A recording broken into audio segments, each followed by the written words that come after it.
Italian Syria লিগে inter মিলানের হয়ে লাউতারো মার্টিনেজের গোল করার দৃশ্য মানেই যেন নীল সাদা সমর্থকদের জন্য এক অন্যরকম আবেগ। আর সেই আবেগকে সঙ্গী করেই সান সিরোর বৃষ্টি ভেজা রাতে পিসার বিপক্ষে দাপুটে জয় তুলে নিল নেরাজ্জুরিরা।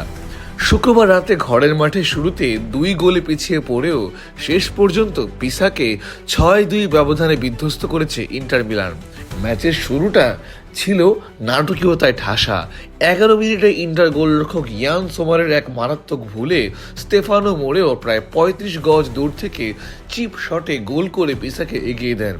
23 মিনিটে নিজের দ্বিতীয় গোল করে সান সিরোর দর্শকদের স্তব্ধ করে দেন মোরেও। তবে সেই স্তব্ধতা কাটতে খুব বেশি সময় লাগেনি। 39 মিনিটে পিউতর জিলিনস্কির পেনাল্টি গোল দিয়ে প্রত্যাবর্তনের গল্প শুরু করে ইন্টার মিলান। 41 মিনিটে ফেদেরিকো দিমার্কোর নিখুঁত ক্রসে অসাধারণ এক হেডারে গোল করে সমতায় ফেরান আর্জেন্টাইন তারকা লাউতারো মার্টিনেজ।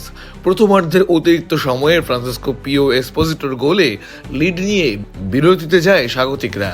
দ্বিতীয়ার্ধের পুরোটা জুড়ে ছিল ইন্টারের একচ্ছত্র আধিপত্য।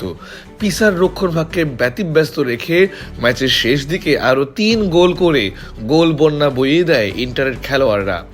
82 মিনিটে গোল করেন দিমার্কো, 86 মিনিটে ব্যবধান 5-2 করেন অ্যানজে ইয়ান বোনি এবং ইনজুরি টাইমের শেষ মুহূর্তে মিখিতারিয়ান দলের ষষ্ঠ গোলটি পূর্ণ করেন।